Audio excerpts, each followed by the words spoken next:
Has everybody grabbed a glass of wine, some cookies? Are you ready for the talk? Okay, before we start, I'm going to say Jack is here. Thank you, Jack, from our local cable station. He will be filming this. I say this all the time. If you're in America's Most Wanted, 2 seconds to leave right about now. But otherwise, while Professor Leith is talking there, let me just, for those of you who are not his students and have not met her, let me just say she's our Stonehill Professor of Religious Studies and Theology, and she's been here since 1993. Bachelor's, Master's, PhD from Harvard, and as a graduate student there, participated in archaeological excavations in Egypt, Tunisia, Syria, Jordan. I want your life, Professor. At Stonehill, she teaches courses on the Bible, as religion, history, culture of the ancient Near East. I was just checking out some titles you taught in the past. She's so excited. God doesn't do religion. That's one of the courses. Power and propaganda in the ancient world. God doesn't do religion. What a title. Renaissance Virgin Mary. Sacred space from Mount Sinai to Ground Zero. Profound. My favorite. Violence and sex in the Bible. Ooh, X-rated. Her research and publishing centers on 3 disparate areas: the archaeology and history of Israel in the Persian period. When's the Persian period? The 2 different ones, so trick question. Trick question, okay, we'll let it go. Early Christian art and archaeology, and of course the Virgin Mary. Yes, looks so interesting. We couldn't even get a copy of it. The Wadi Dawiya. Yeah? That's one of those, $200 books that only research libraries have. I was just going to say, a $200 book, and you have the author of it right here. But no, this is the luxury. no royalties. That's a different story, a sad one, but that's a different one. It's just very exciting, and that's the whole reason that these scholar series were started, so that all of us could share in the intense scholarship and the intellectual activity that has led to something like this. And perfect timing. I do have to thank Reverend Kevin Spicer. He and I collaborated in resurrecting these series, and basically it's on any scholarship that was done in the past 12 months. So this is an ongoing series. Keep your ears open and come for what our wonderful faculty have to offer. So without further ado, Professor, I give it to you. If you could just say your name once more for the cameras. Okay, does this work? It should. It should. Yeah, Hello, it's working. hello. Is it working all right? Okay. It's turned there. No, it's right here.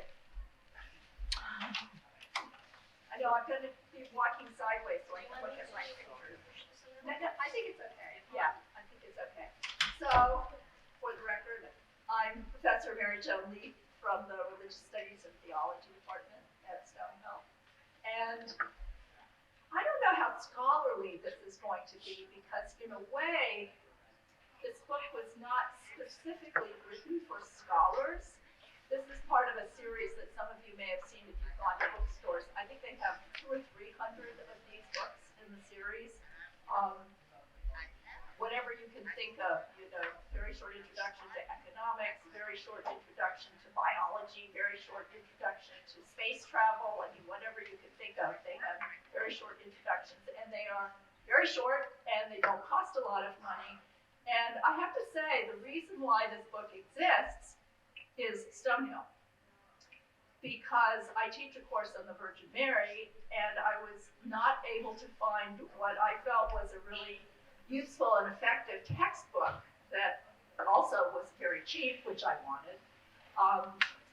All the books, there were very good short books about the Virgin Mary, but they tended to be Catholic or Christian, and what I wanted was a resource that looked at the Virgin Mary not only from a confessional, right, from a believer's perspective, but also from a historical perspective and Muslim and even Jewish perspective.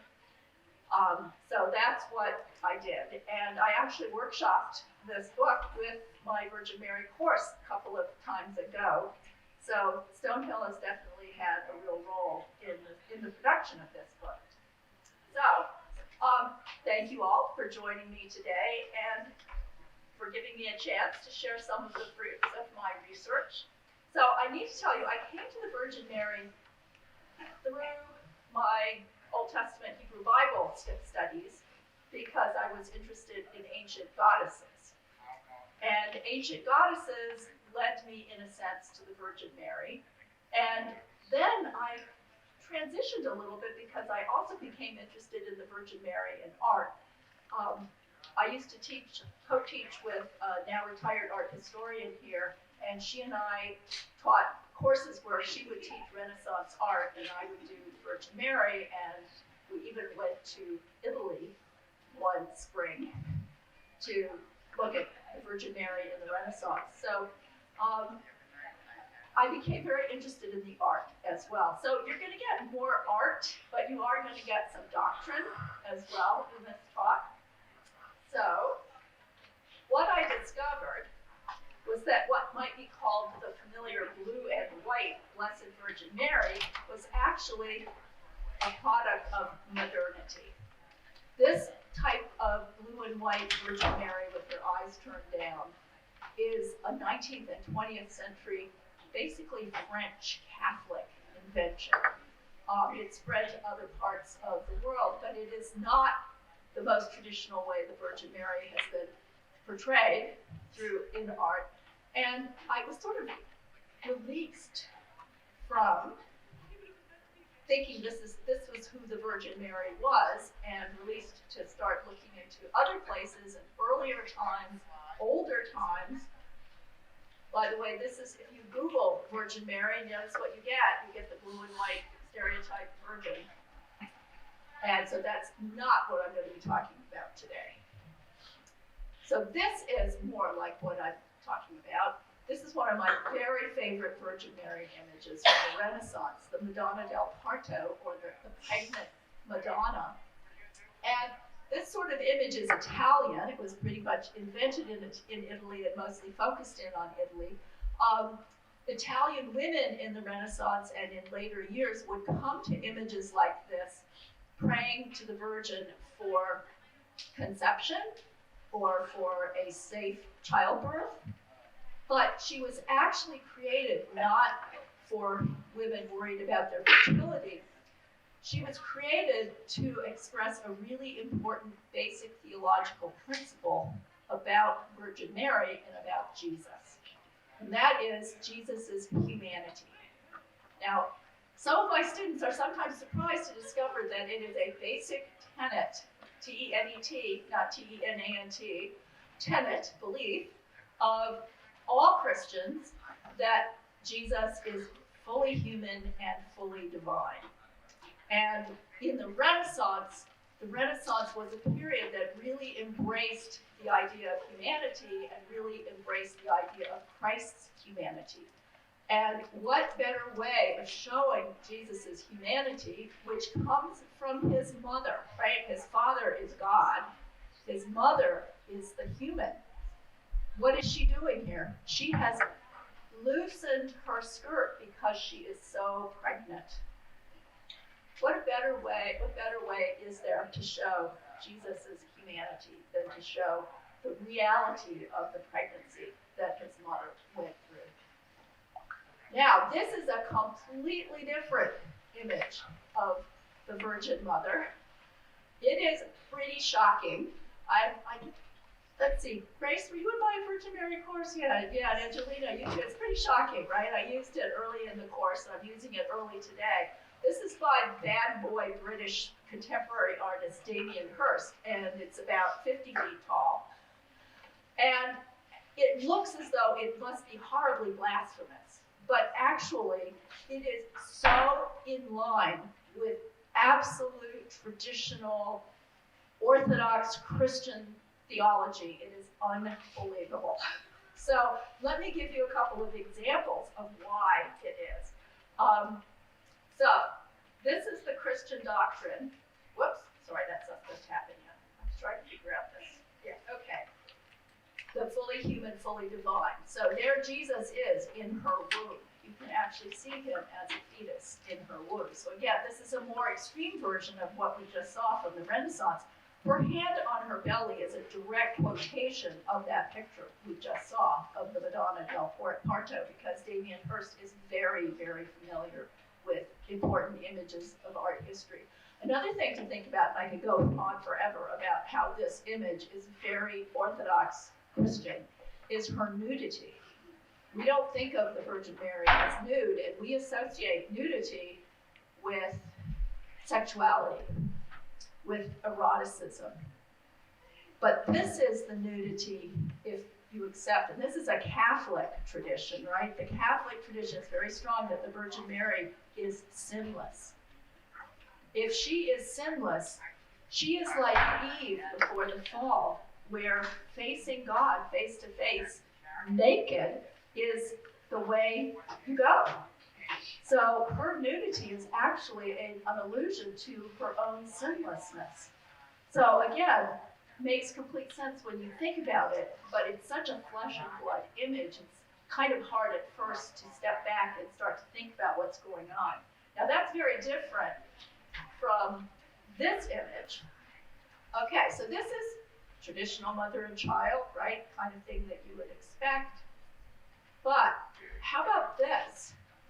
So this is an image of what's known as the coimasis, the falling asleep or the dormition of the Virgin Mary, what happens to her at the end of her life on earth.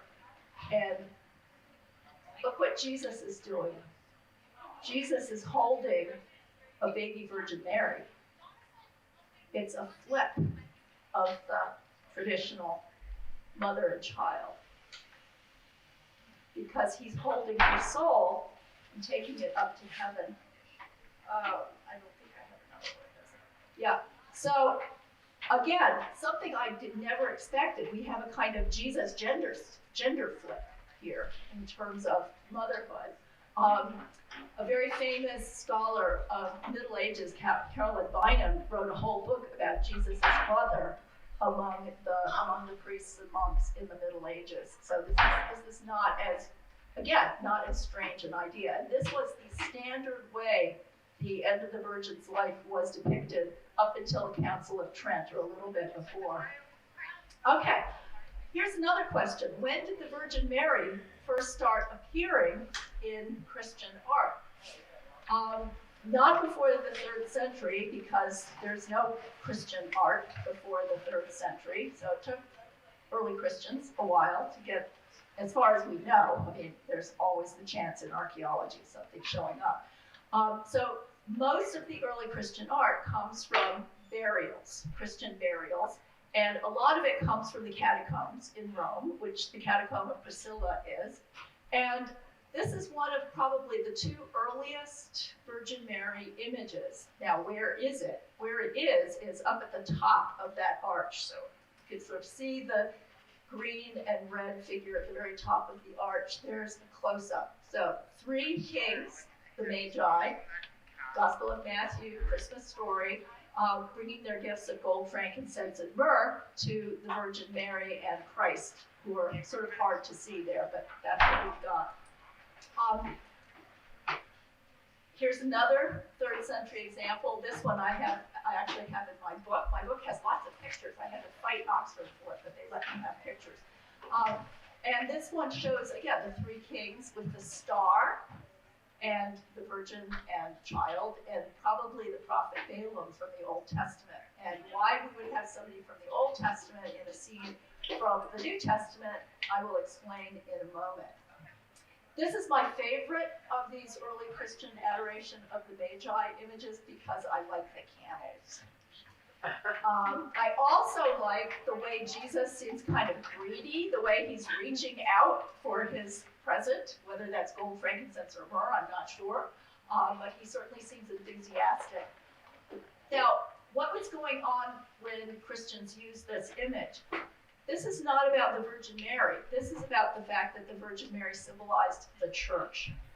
And what you're seeing here is the world, the non-Jewish world, coming to give homage to the church. This is how the visit of the 3 wise men from the east, who are not Jewish, were interpreted in this early Christian period. So that's what we're seeing here. Now, Mary's first official title, right? So we have her being shown in early Christian art in the 4th and 5th century, but her earliest official title bestowed by the church, not exactly official, but I'm not going to be too picky, is Theotokos. Theotokos is Greek. It means the one who gives birth to God. And this was her title.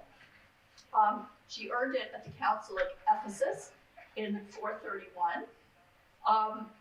Here, notice that she has become an empress. She's seated on a throne. She's surrounded by saints who are like her attendants, her military attendants, and those are military saints, and there are 2 angels behind her head. And then there's this glow that's coming down on top of her, but she is an empress, a Byzantine empress here. Unfortunately, most early Byzantine images, not just of the Virgin, but of anything, were destroyed. Well, who were they destroyed by? They were destroyed by Christians. In the 8th and 9th century of Byzantium, there was a kind of frenzy of what's called iconoclasm, where they all went anti-image. And the images that had existed before then, the Christian images, were basically destroyed. So the ones that have survived from that earliest period, like this one, were kind of hidden away, way off the beaten track. Places like Ravenna in eastern Italy, and this one, which is from Mount Sinai, pretty far away, pretty hard to get to. You can see that she's an empress here. This is a very rare, some stuff survived in Rome, actually, because Rome was not going to get sucked into this iconoclastic tradition. So in Rome, certain things have survived. So this is a very precious, not in great shape, but important icon of the Virgin. Basically the same image, but you can see that she's wearing even more splendid, more traditional empress clothes. You can compare her to Theodora over there on the right, where the human empress, and you can see she's wearing the same thing.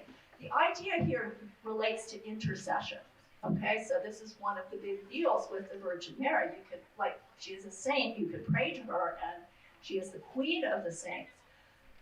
The way this worked at this stage is she is the empress. She's the empress in heaven. So you go as a petitioner, as you would to a high official in the court, and she's the queen mother, so she has got unique access to the king and can get things done for you. So this is the idea. This is not the Virgin Mary as the gentle mother, the comforting mother. This is the Virgin Mary who could get stuff done for you because she has power. This is another way that the Virgin was an empress. That's the Virgin there. This is from the Middle Ages, where the Virgin became, among other things, the Empress of Hell, which didn't mean she was the ruler of hell.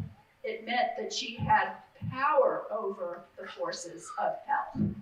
And what she's doing here is she's basically beating the devil to get back a contract. See, in her left hand there, looks like a piece of paper with some writing on it. What happened was Theophilus, a Byzantine clerk, sold his soul to the devil and signed the contract in his blood.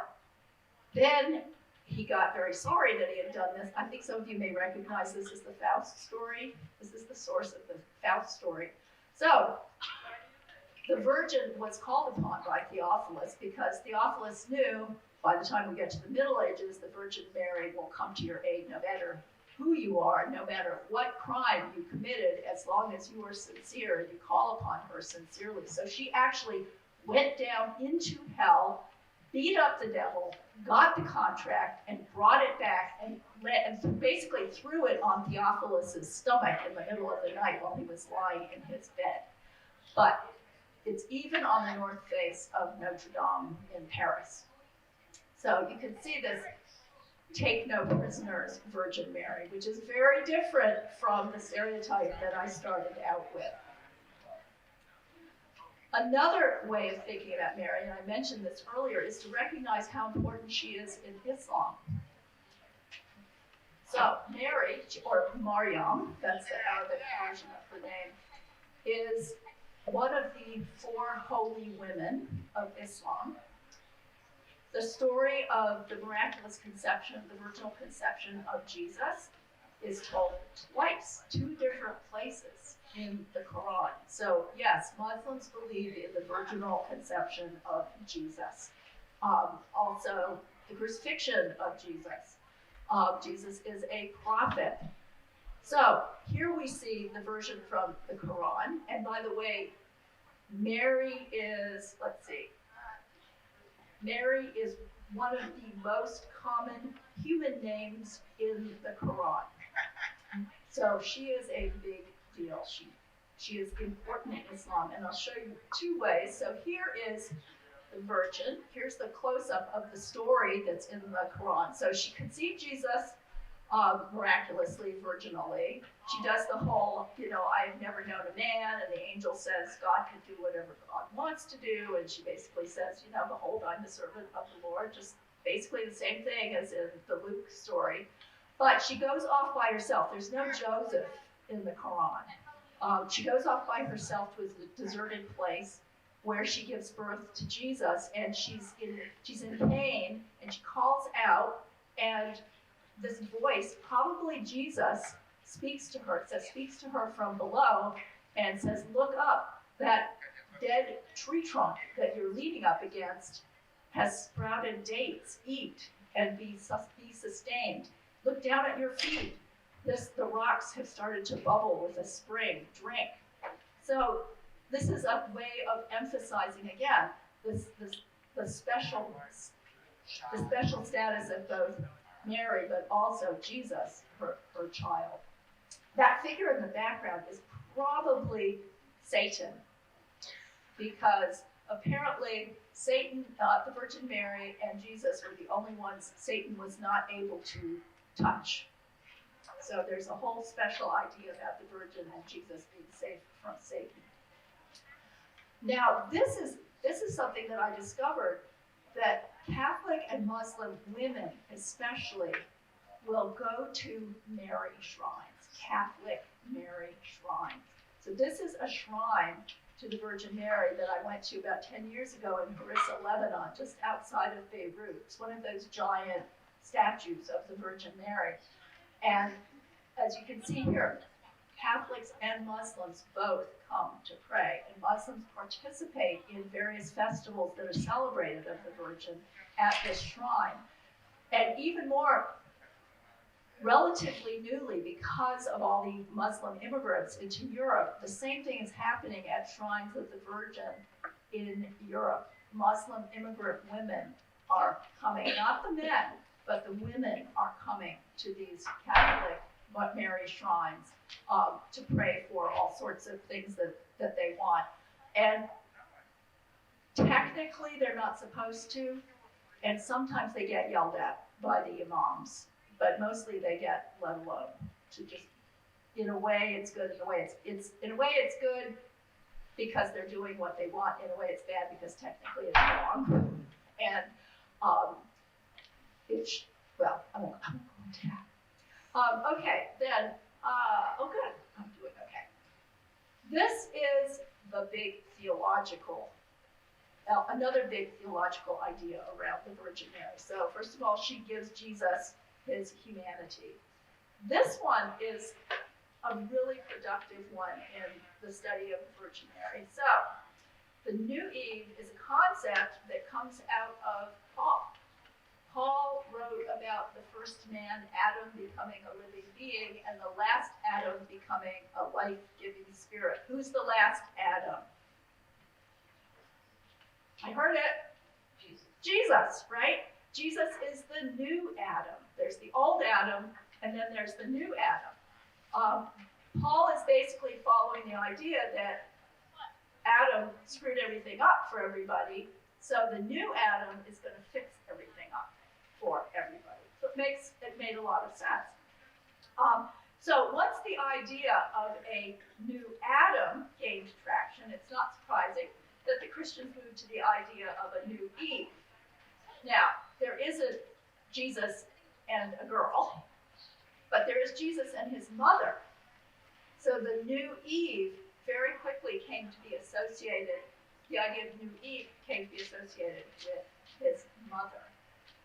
So let me see if I can explain this, because this is an important principle, and it's fairly simple, but let me go step by step. So first, early Christians believed that everything in the Old Testament, everything in the Hebrew Bible, foreshadowed Jesus.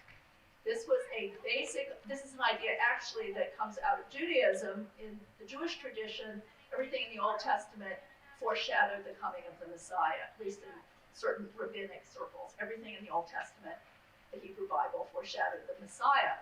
Once Christians decided the Messiah was Jesus, then they could say, okay, all that stuff in the Old Testament is foreshadowing Jesus. So Noah, for instance, Noah is a great savior and a foreshadower of Jesus because he saved humanity and he saved the world, right? So Noah is a type, that's the term that you would use for the foreshadower, a type of Jesus. So in this case, the new Adam idea comes from the idea, well, there's an old Adam, so that must be a foreshadowing of the new Adam, Jesus. So just as Eve screwed things up, Mary fixed or unscrewed things. Now, another mixed into this was a translation problem. So,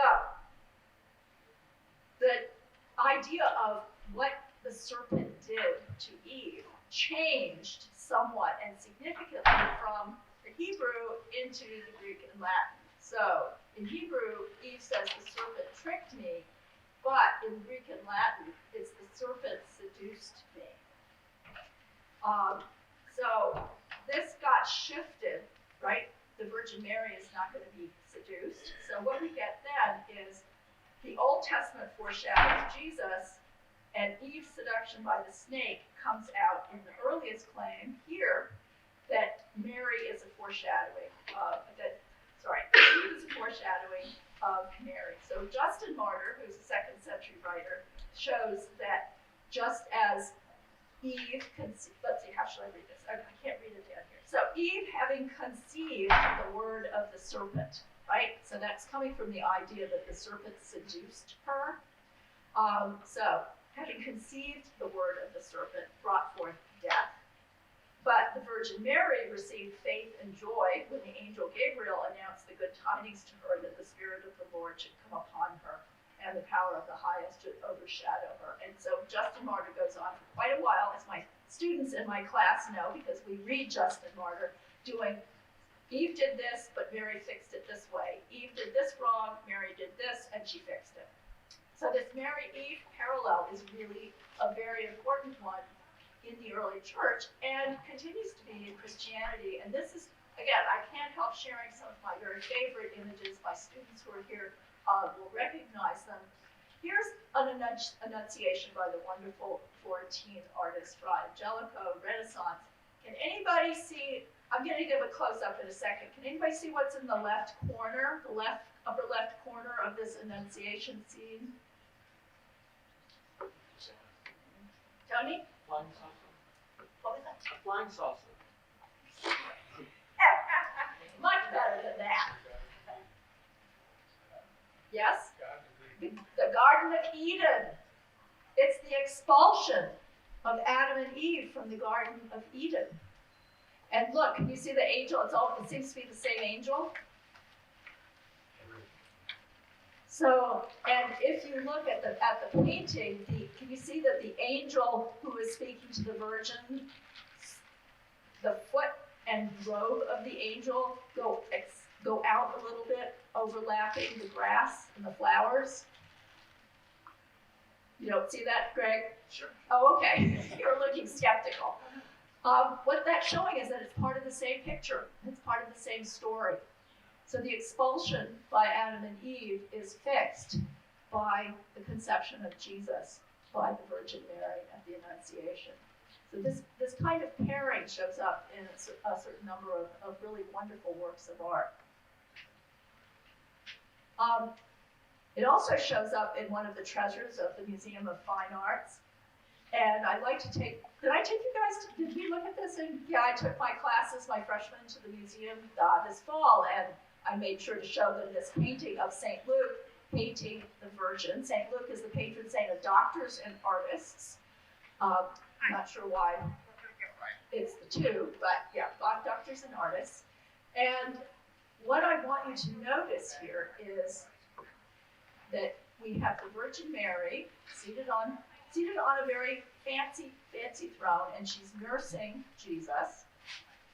But look behind her on the edge of the chair. It's a little bit hard to see. Do you guys remember what it is? But that's okay, it's hard to see it. I'm putting you guys on the spot. It's Adam and Eve. Adam and Eve are carved on the edge of the Virgin's chair. So let me go back so you can. So it's approximately where the upper bit of white goes off to the left from the back of the baby Jesus. That's pretty much the spot where it's carved. And Adam is on the outside, Eve is in the middle, the tree is on the left, the snake is in the tree, and Eve is reaching for the fruit in exactly the same way that the Virgin Mary is reaching to hold her breast to Jesus. So Mary's breast is the new fruit.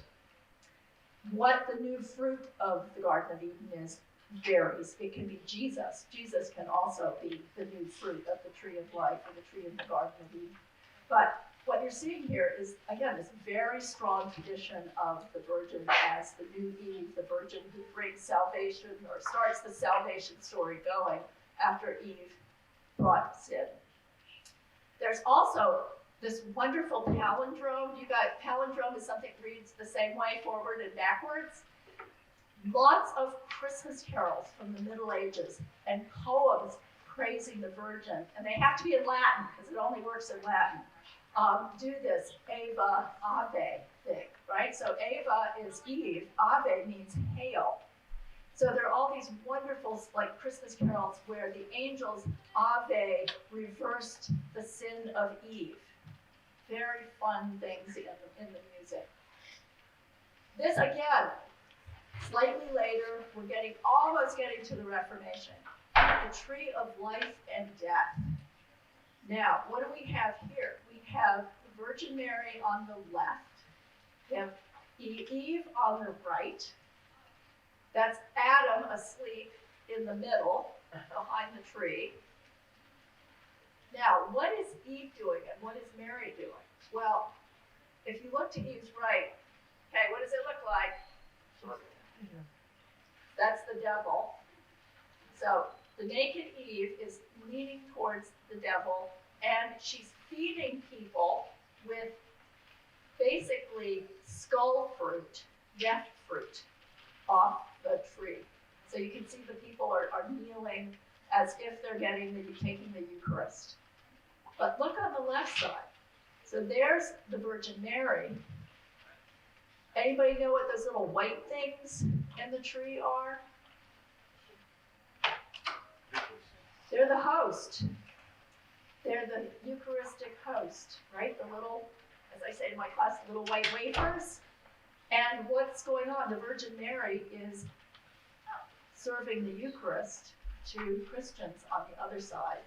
So there's the death skull on the right-hand side of the tree, and you can see the crucifix with Jesus on the left-hand side of the tree. And what I find interesting about this is not only the very creative way the artist has shown two sides of the story, but also we have a woman administering the Eucharist. And there are a lot of medieval miracle tales of the Virgin where she administers the Eucharist, which I had not expected. So that was again one of the surprises to me. Okay, I want to finish up by talking about the Virgin of Guadalupe, because the Virgin of Guadalupe is the official Western Hemisphere Virgin, official saint of the Western Hemisphere.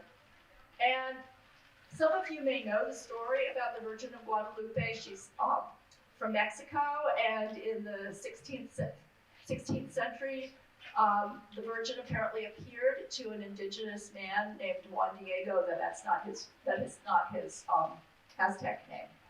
And as a result, a church was built just outside Mexico City. And I'm not going into the whole story, but there's a miraculous cape. And on Juan Diego's cape, this image of the Virgin appeared. So this is the image that is now my class is also doing pilgrimage right now.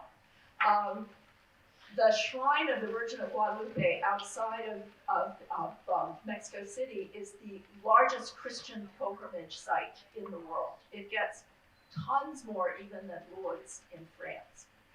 And Guadalupe is fascinating because she has many indigenous elements, as I've got here, right? She appeared at a place in Mexico where Aztec goddesses had been worshipped. She's wearing a traditional Aztec birth belt. The turquoise mantle is a symbol of royalty in Aztec culture.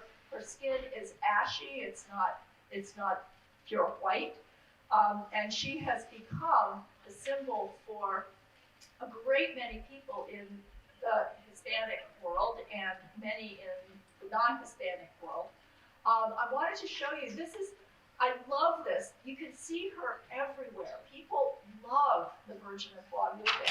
Now she's also, I have learned, a symbol that police look for with gangs because she can be adopted as the protector by gangs for reasons that you can understand when you realize that the Virgin's protection goes to everybody, and the Virgin, as some priests I've heard and some theologians have said, is not afraid to go anywhere, right? She's not afraid even to go down into hell. So she is really ubiquitous, and she's also associated with liberation. So here are striking farm workers. I'm old enough to remember the lettuce boycott back in the late 60s to support the farm workers in California whose unionizing was being prevented. And you can see they're marching with an image of the Virgin of Guadalupe. And Esther Hernandez, not long after that, did this wonderful image on the left of the Virgin of Guadalupe defending the rights of Chicanos. And on the right, we have a more recent version of this protective, liberatory Virgin.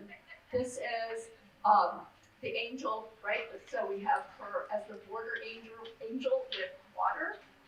And she is the saint, she is the Virgin of the border crossings so that nobody will be forgotten. Remember all the people that have died in the border crossings. This is a pretty powerful image, a sand mandala that was made not too long ago to consider how the Virgin herself, so again, this is the Virgin of Guadalupe, might be treated at the border. So she's very closely associated with not just civil rights, political rights, she's also, and this astounded me as well, she has become a really important symbol for gay and lesbian people who aren't necessarily even Catholic. The number of gay and lesbian and trans people who make the pilgrimage to Guadalupe is pretty astounding. And the idea is she accepts them when the mainstream church does not. So she has become a figure that, on the one hand, is closely embraced by very conservative Catholics, but also is a figure that non-Catholics or lapsed Catholics who want to still be connected to the Virgin reach out to. So I'm going to end on this image because it's shocking, but it also makes people think about who should be included and how the Virgin can be a part of that conversation. Okay, now forget about that part. That's not part of this one. Okay, thank you. So that's...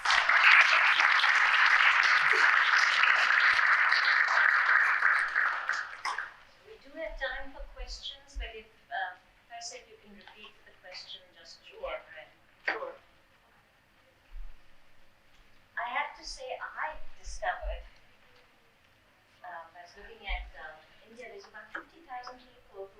Our Lady of Good Health. Yes. And here she is, resplendent in an orange sari. I almost included her for you. Yeah, and So she's somebody that Hindus go to as well. Yes, absolutely.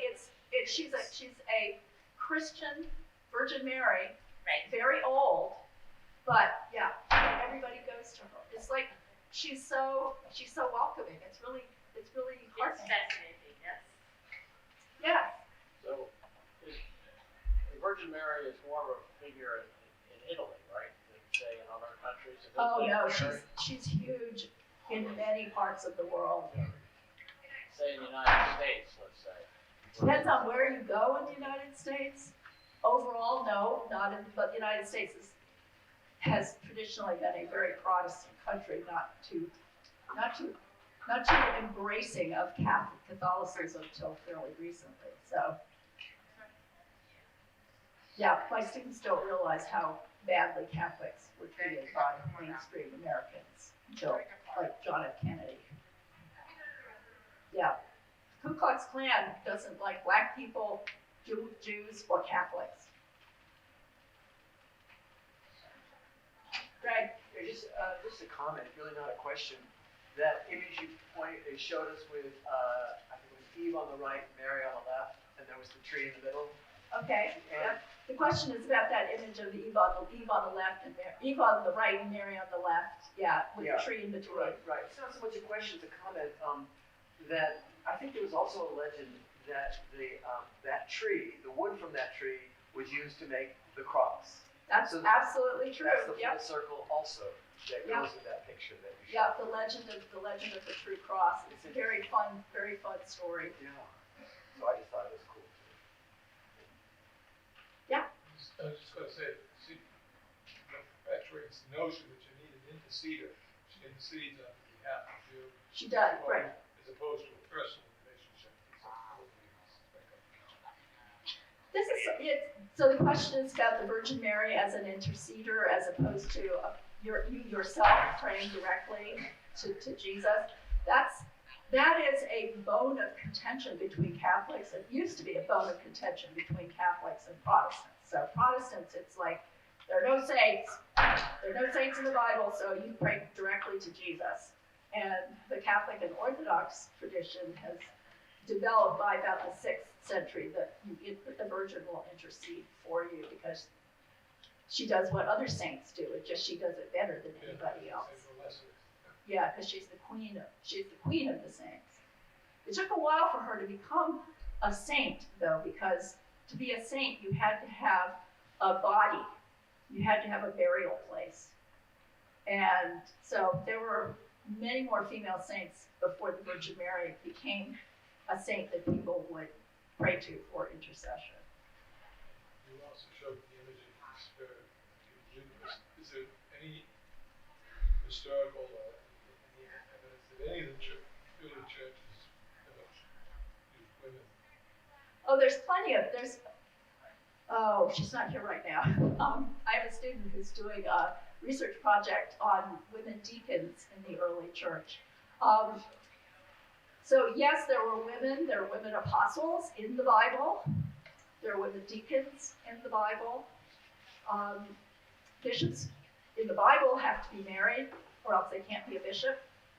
So there are a lot of things that are different in the Bible from what developed within Christian tradition over time. Is that, Go ahead, yeah. is that actually biblical or is it apocryphal? No, it's biblical. It- Go to Romans 16. You'll see a whole list. Phoebe the deacon and Junia the apostle. She was an apostle before Paul, says Paul, and she taught me. So, yep. Yeah, Todd. Thank you for your presentation, it's so interesting. I was just wondering if, have there ever been forms of worshiping the Virgin Mary or a cult of the Virgin Mary that have veered into heresy or disapproval by Catholic Orthodoxy? I'm going to answer that sort of backwards. So, Protestants in the Reformation said that's what Catholics were doing. that they were heretically worshiping the Virgin Mary, and they should be ashamed of themselves and reform or go to hell. Before that, there is one really interesting 4th century source saying women were worshiping the Virgin Mary, but the latest scholarship has, I think, pretty well secured the interpretation that this guy was against all kinds of saint veneration and just lumped her in with that because she was starting to be called upon as a saint. So probably not. But on the other hand, if we think about the Virgin Mary anthropologically and define a goddess or a deity as someone that you pray to that's in heaven and can do things for you and work miracles, she's a goddess. So it really depends on how you're looking at it. Yeah. Well, I'm a Protestant, so Me too. Yeah. Where did the rosary come from? Well, Hail Mary, full of grace and light. The rosary is something that actually comes, it's not specifically Christian, it's not specifically Muslim either, but the idea of using beads to keep track of something is where the idea initially developed. And then in the late Renaissance, you start getting the movement towards different ways of doing sets of prayers, multiple sets of prayers. And it was really the Dominicans who basically regularized the rosary as something for the Virgin specifically. So it's called the rosary because when you pray a rosary, you create a chaplet of roses around the Virgin's head, because roses are her favorite flower. But it's a Dominican thing. And then in the 17th century, the Pope sort of officially declared the proper form of the rosary and institutionalized it. Hey, how you doing?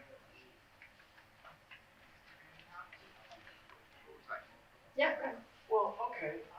One of the issues that comes up in my intro class is how literally do we need to take the stories of Christianity? And Karen Armstrong says, you know, myth is not literal and objective, but it's effective and it's more, I should say, psychologically true rather than literally true. And there's evidence that some of the early church fathers talked about that each soul has to be like Mary and therefore be receptive and give birth to Christ. How much mileage have you gotten from that, or do you? I kind of stay away from that because I'm more interested in how people. I tell them that's why the course is called God Doesn't Do Religion. I'm curious about how people's lives are affected by their beliefs and by their faith and where they get their ideas. But I go back. You've heard this a million times. I know, Greg. Take it. I don't take it literally, but I take it seriously. Okay. Yeah. Well, yeah. And I leave it to students and people to follow their own trajectory, and I follow mine.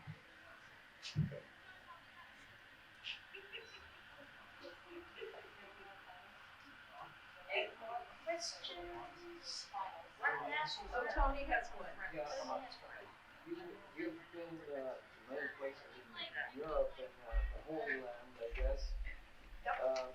But have you visited shrines in the Americas? Have you gone to Mexico City to visit the Basilica?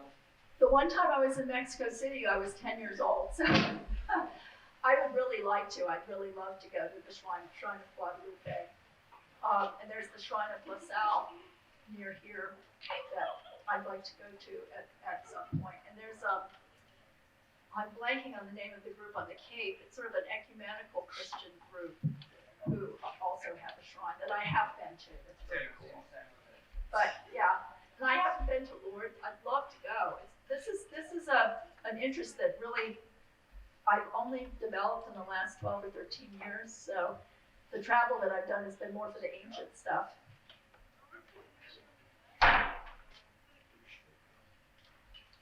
Well, you've been a wonderfully engaged audience. Thank you all for coming, and on behalf of everyone, thank you.